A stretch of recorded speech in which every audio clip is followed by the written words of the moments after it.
Will AI improve our lives or exterminate the species? What would it take to abolish poverty? Are you eating enough fermented foods? These are some of the questions we've tackled recently on The Next Big Idea. I'm Rufus Griscom, and every week I sit down with the world's leading thinkers for in-depth conversations that will help you live, work, and play smarter. Follow The Next Big Idea wherever you get your podcasts. From LinkedIn News, I'm Jessie Hempel, host of the Hello Monday podcast. Start your week with the Hello Monday podcast. We'll navigate career pivots. We'll learn where happiness fits in. Listen to Hello Monday with me, Jessie Hempel, on the LinkedIn Podcast Network or wherever you get your podcasts. Hey, I'm Kwame Christian, and you are about to step into the world of Negotiate Anything, the #1 negotiation podcast in the world where we teach you how to make difficult conversations easier while getting more of what you want in the process. Each episode is packed with practical tips and strategies from the experts. We delve into negotiation, conflict resolution, and leadership skills that are crucial in both business and in life. Whether you're closing a deal, managing a team, or navigating personal relationships, Negotiate Anything provides you with the tools you need to succeed. Our conversations are real, relatable, and most importantly, rooted in practicality. So if you're ready to transform your conversations and elevate your negotiation skills, join me on Negotiate Anything. Subscribe and listen on Apple Podcasts, Spotify, or wherever you love to listen. Let's make every conversation a winning negotiation. Anne, thanks for joining us today. Thank you so much for having me, Kwame. I'm excited about our conversation. Yes, me too. It's our pleasure. So how about you get us started by telling us a little bit about yourself and what you do? Yeah, thank you so much. So a little bit about myself. And I actually think this question is spot on because people confuse who they are with what they do. So who I am is I'm a proud second generation American. I'm the daughter of Taiwanese immigrants. And I'm a mom. I am a daughter. I am a sister. I am a wife, and I have had the incredible fortune over 3 decades of a career to be both a student and practitioner of leadership.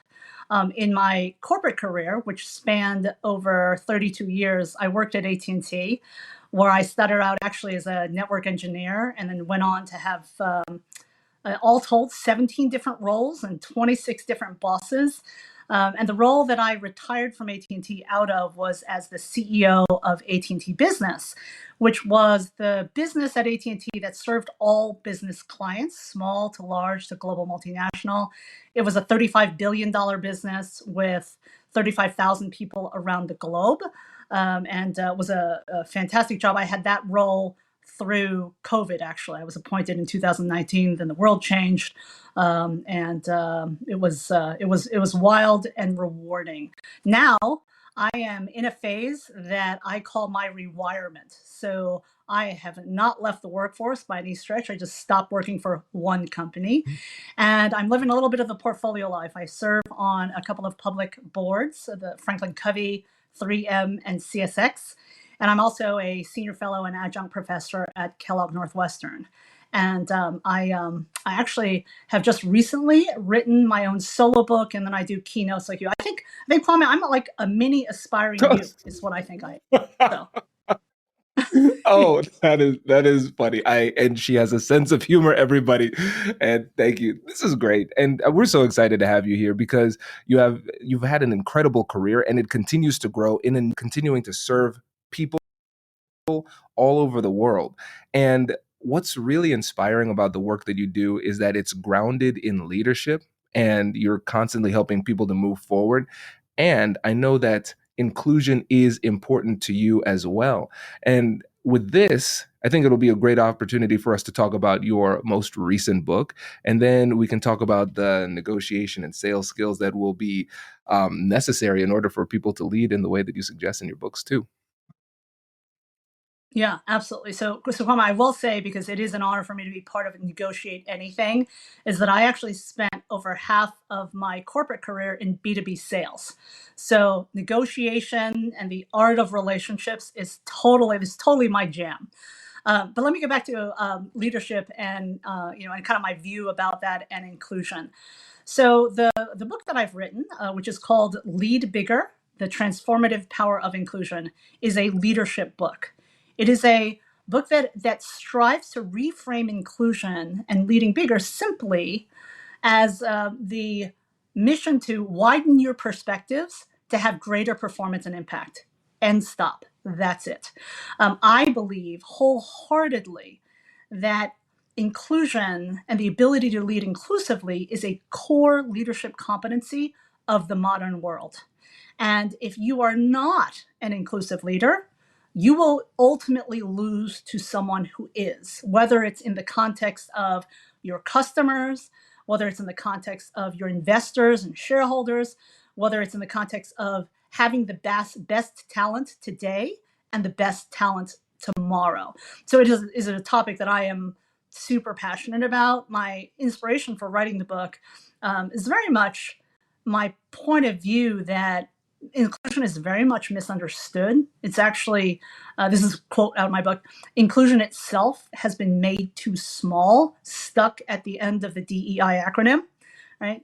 And given the fact that the world today is way more interconnected than it ever has been, but yet so many facets of the world, certainly here in the United States, people are more divided, right, than ever. And we have a polarized environment that not only transcends our personal lives, but also our professional lives. And these are all things that leaders now must not only grapple with, they must lead through. Therefore, they must learn to lead bigger. Oh my goodness. And there's so much to explore here. First of all, what I love about this is that I can tell that you've taken a lot of time and effort and paid a lot of attention to the persuasive approach of this book, because I'm recognizing that when we think about inclusion, like you said, it's very misunderstood, and I want to explore that too. But then also, there has to be a way for us to communicate this in a way that is also persuasive, because we understand there's a difference between being right and being persuasive. So people might That's be right. accurate, but if they can't communicate persuasively, they're not going to be able to affect the change that they want to create. And so I'd like you to just talk for a little bit about the misunderstanding of inclusion. What is it that people tend to get wrong when they hear Sure. that word? Sure. In today's world, and this is largely a U.S. phenomena, but there are in other countries and part of the world, they have their own flavor of what I would say is a actually non-inclusive perception of what it is. So here in the United States, right, most everybody has heard the acronym diversity, equity, and inclusion, right? I have personally never been a fan of the acronym because it oversimplifies three very complex and important concepts and realities. And while they're interconnected, they're three very different things. I'll touch on the first two, and then I'll focus on inclusion. So, from my perspective, right, and this is based on over 3 decades of leadership in many different roles, right, very much out in the market with serving clients of all shapes and sizes across all industries. Diversity just is a fact. Okay, it's just a fact. The world is changing. Demographics of the world are changing. Diversity is just a fact. So you can choose to ignore the changing facts of the world and be left behind, right? One example that I use is, who would have ever thought that whether you would wear a mask or not would be a dimension of individuality and diversity, right? Never would we have thought that that would have been a dimension that would even be relevant, right? So diversity is just a fact, okay? Equity is an outcome, right? And equity to me just simply means fairness. I've got 2 Gen Z daughters, and ever since they were little, I would always say to them, hey, look, fair is not equal, right? I don't really care what all these other people are doing, but, we are about fairness here, which is not about equality. It's about fairness, right? Is this a fair outcome? And as a leader, you have to decide, what fair outcomes are you going for, right? Do you want equitable access to healthcare for your employees, all of your employees, or just some of your employees? Do you want equitable access to your services from some of your customers or all of the marketplace, right? And of course, all is a very, very lofty goal, right? But this exercise of what equitable outcomes are you striving for as goals is simply that, right? So equity is an outcome, but it is situational and conditional on what you as a leader are seeking as it relates to fairness. And then inclusion, right? Inclusion, and this is why I wrote a book about inclusion, is about action, right? It is about a requirement to mentally, in your mind, physically in your decision making, right? It is in your thoughts, it's in your actions, it's in your behaviors, it's not just in your words, doing something, right? And what the current DEI conversation has been about has really been limited to issues of gender and race and representation. And that is it, right? Inclusion is so much more. Again, come back to my definition of leading bigger and inclusive leadership, which I talk about synonymously. It's about widening your perspectives for greater performance and impact. That means that you will need to surround yourself with different people, that you'll need to expose yourself to different and diverse sets of data, right? Different and diverse points of view, right? And that is what inclusion and leading inclusively is about. There's so much, there's so much studies out there about how inclusion yields better results in terms of innovation, in terms of decision making, in terms of return on investment, in terms of growth. And so I just feel like the discussion around inclusion has been actually very, very much misguided. So when I talk about inclusion, I talk about it as a necessary trait of bigger leaders, right? We certainly know that when we see a behavior, right? Hello, my friends. Before we get back to today's episode, I want to ask you a question. Have you ever wondered how to elevate your team's negotiation game and how you can help the folks on your team have better, difficult conversations? At the American Negotiation Institute, we offer transformative keynotes and workshops tailored to empower professionals with top-tier negotiation and conflict resolution skills. Whether it's a keynote for your next event or hands-on training for your team, we've got you covered. Don't just negotiate. Master the art with the American Negotiation Institute. Click the link in the description to find out more. Elevate, negotiate, and succeed.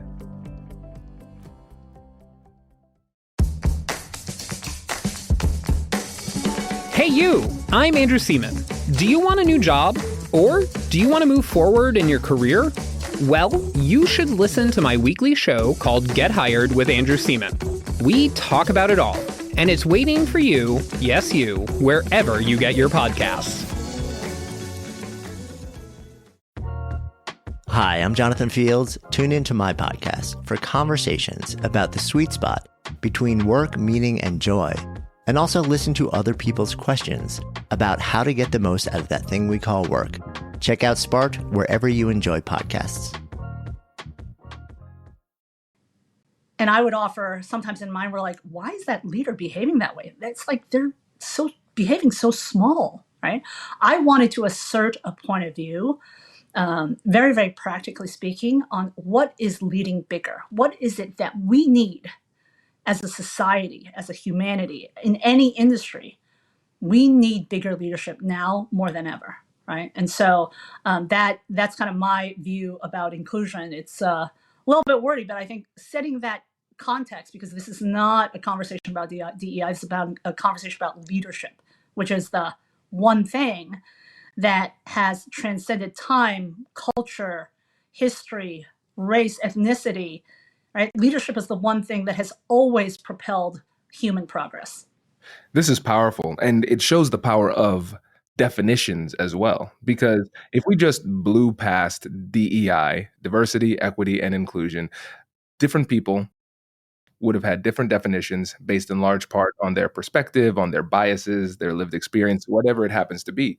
And a lot of times these conversations, I was going to say they go off the rails, but a lot of times they have never even been on the rails because we have people who are talking about vastly different things, but using the same words. Yes, 100%, right? 100%, right? And I think this is where the idea of negotiation, the practicality of having to not just deal with other people, but having to work with other people, connect with other people, be vulnerable with other people, empathize with other people, becomes so critical, and is necessary for bigger leadership.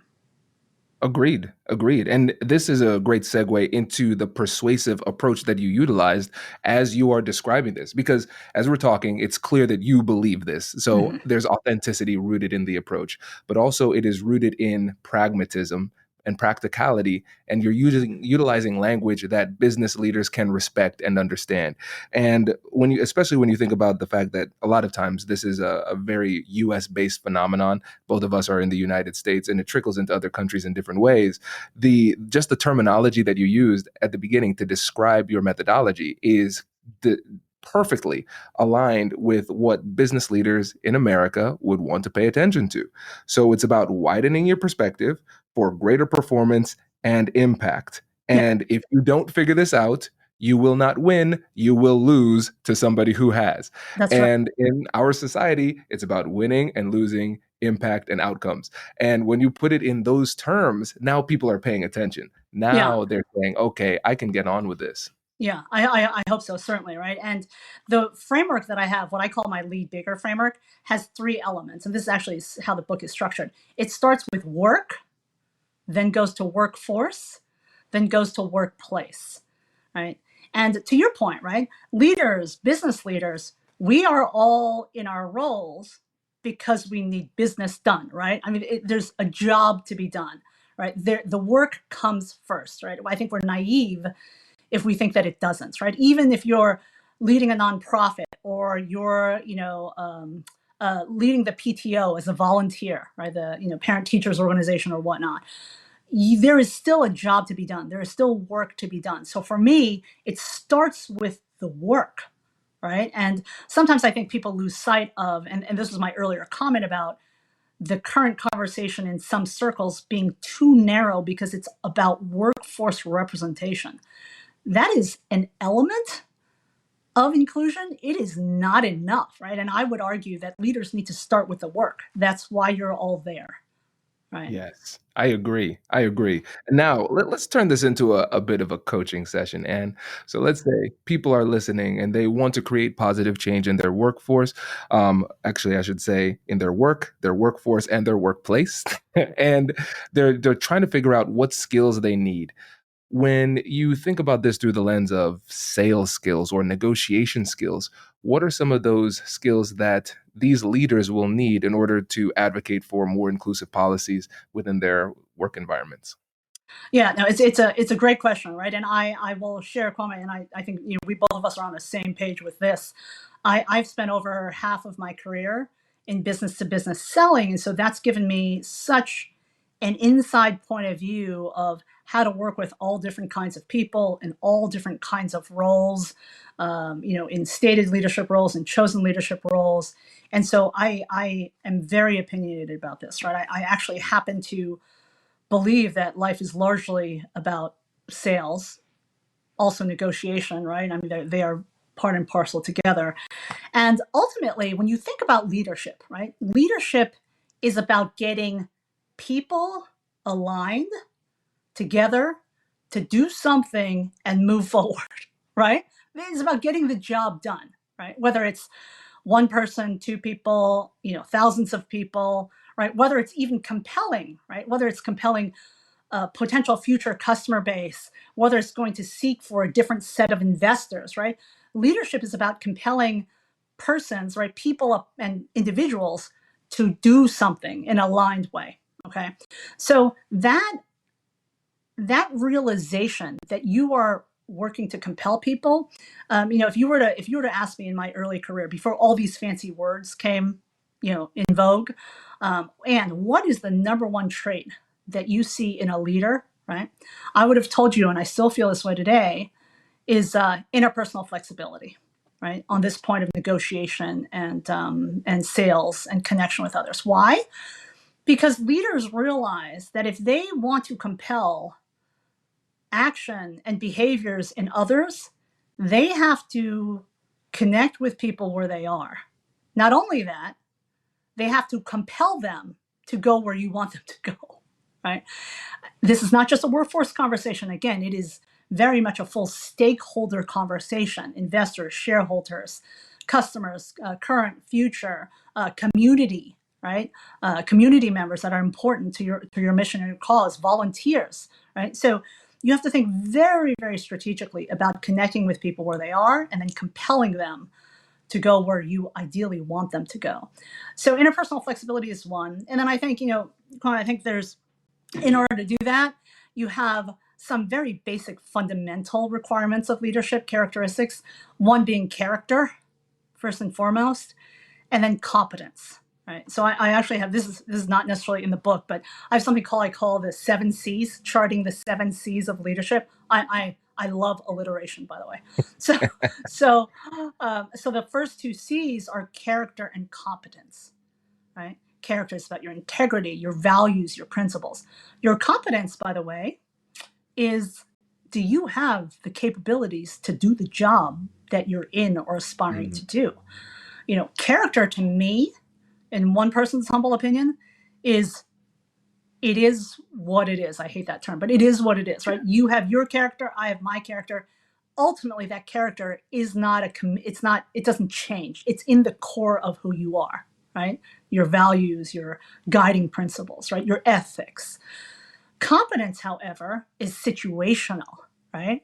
If I were trying to be you, I don't have the competence to do all of the incredible things that you do, right?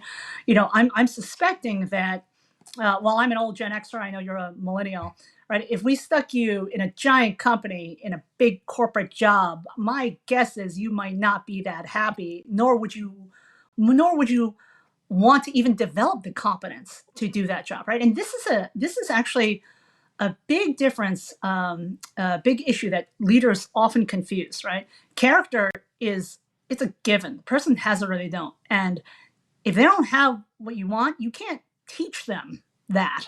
Right. Competence is situational, right? So, how many people do we know? How many leaders do we know that have put the wrong person into a job simply because they were really close and super successful in a prior job, right? Competence is not transportable across an infinite number of roles and functions, is it? Right?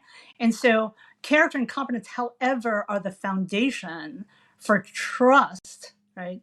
And trust is required if you're going to compel, negotiate, connect with people to go and do something that you want them to do, that you aspire for them to do, right? If you are not a trusted brand, if you are not a trusted person, if you are not a trusted team, the probability of your success in getting the outcomes that you want and the performance that you want is lower, right? So character and competence are the 2 foundations for trust. Oh my goodness. This is great. I think one of the things that's really resonating with me too is, and I don't know if this was an intentional type of move, but regardless, it's brilliant.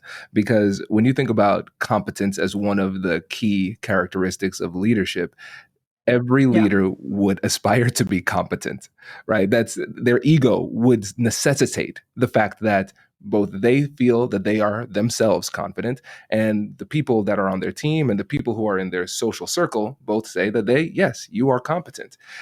And when you think about inclusion as a leadership skill, a core competency of leadership, then it kind of triggers the ego a little bit, because these are people who are leading and they're usually in that leadership position for a reason. They've performed really well and they see themselves as very competent.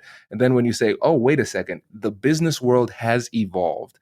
And now, even though in every other aspect of my business and my life, I'm very competent, this has come up and I am not competent in that. I feel like that is a major motivator for them to fix this, rather than trying to go the more altruistic route and say, hey, this is what you should do because it's the right thing to do. Yeah, absolutely, right? What makes us think as people, right?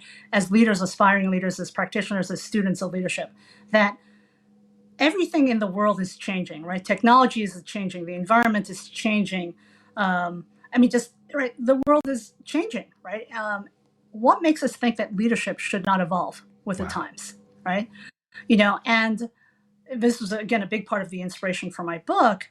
I'll give you an example just to piggyback on your comment about, hey, you are a leader because you were so successful in one sense, but now why would I have to change? Why do I have to change or evolve my leadership approach, right? How do I lead bigger?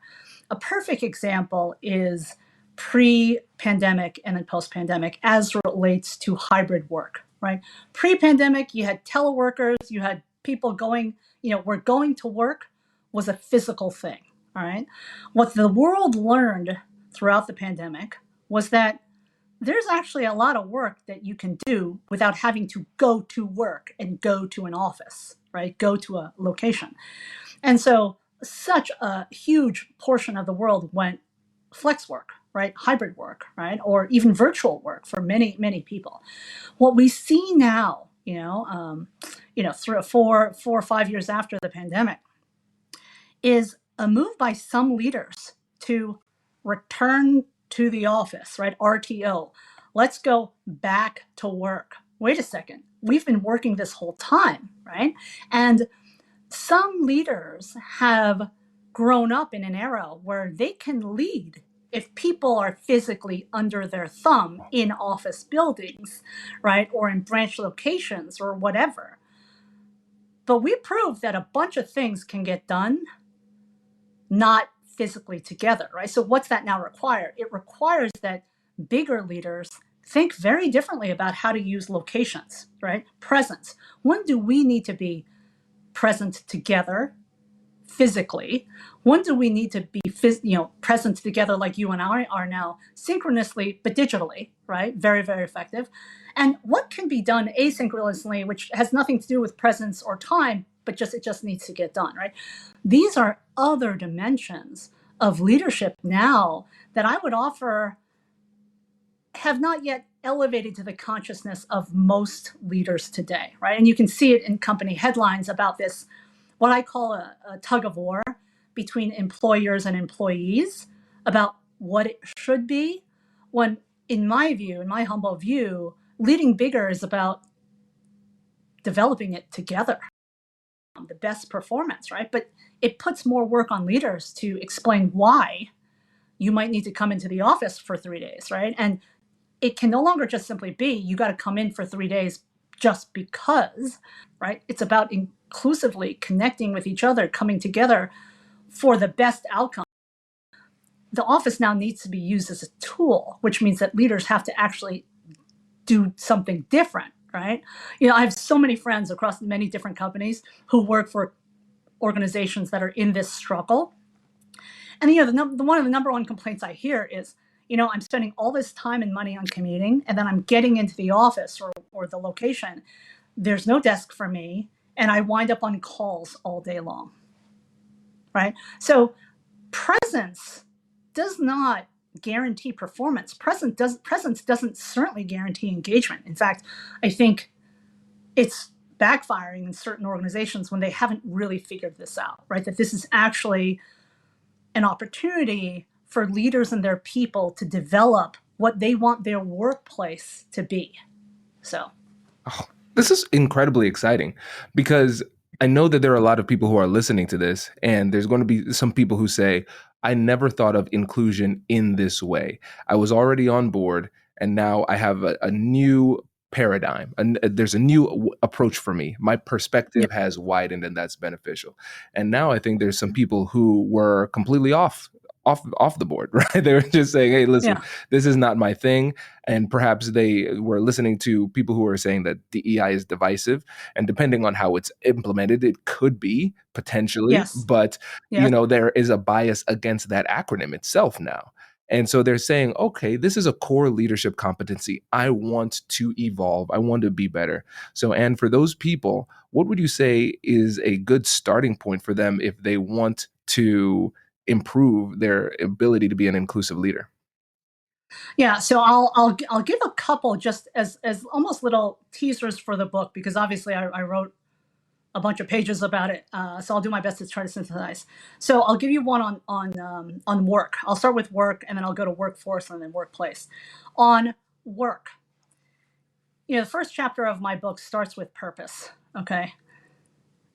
leaders can think very deeply about what is the purpose of their group, their team, their organization, their company, whatever the scope of that person's purview is.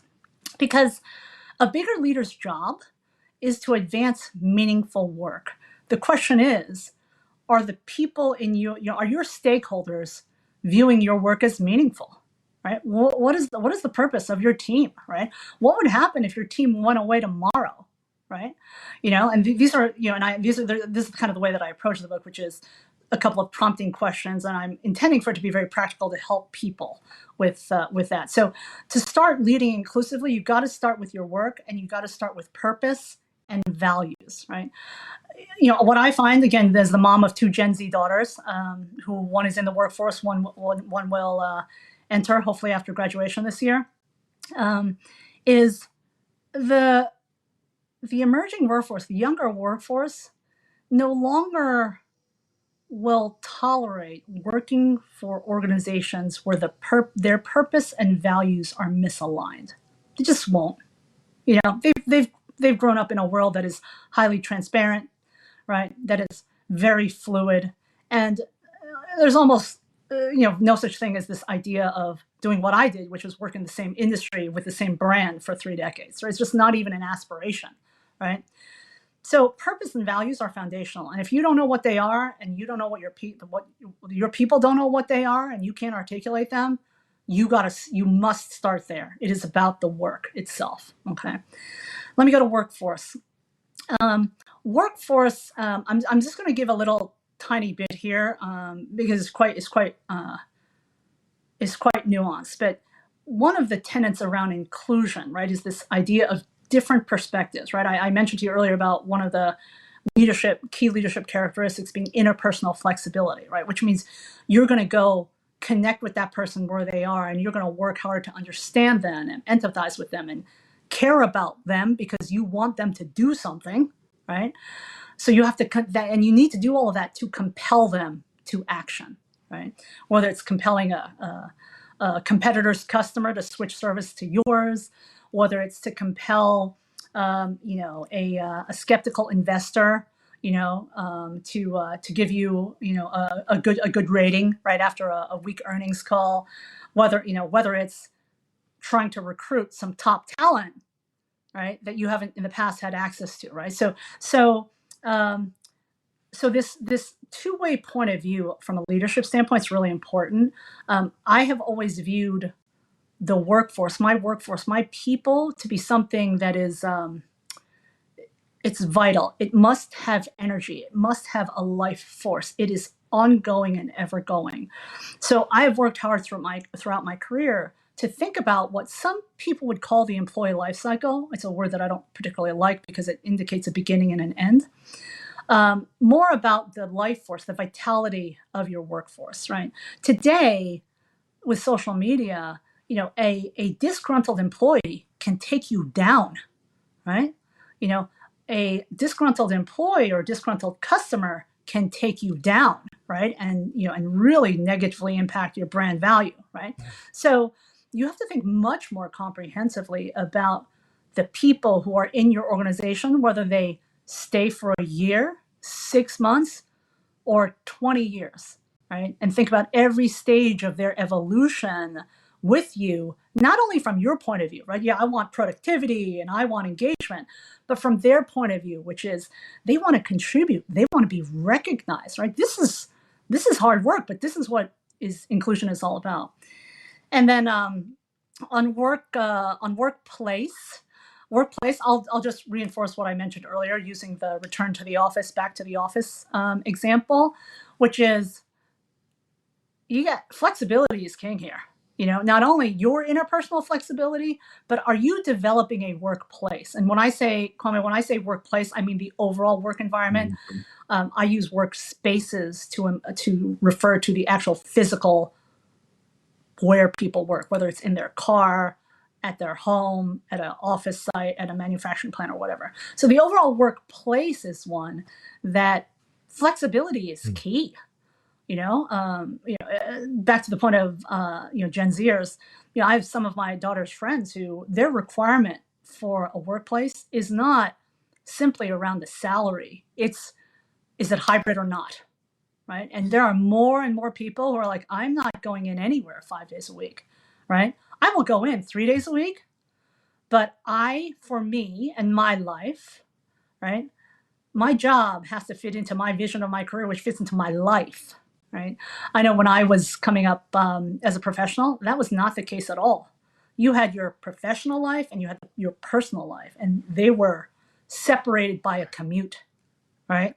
So the world has truly changed and continues to change. And so these are just some tips and ideas for people who aspire to lead bigger, right? And want to pursue, how do I actually think and act and behave more inclusively so that I can make better decisions, so I can have better outcomes, so I can have a more aligned workforce, so I can be the place where the best talent is today and where the best talent wants to be tomorrow.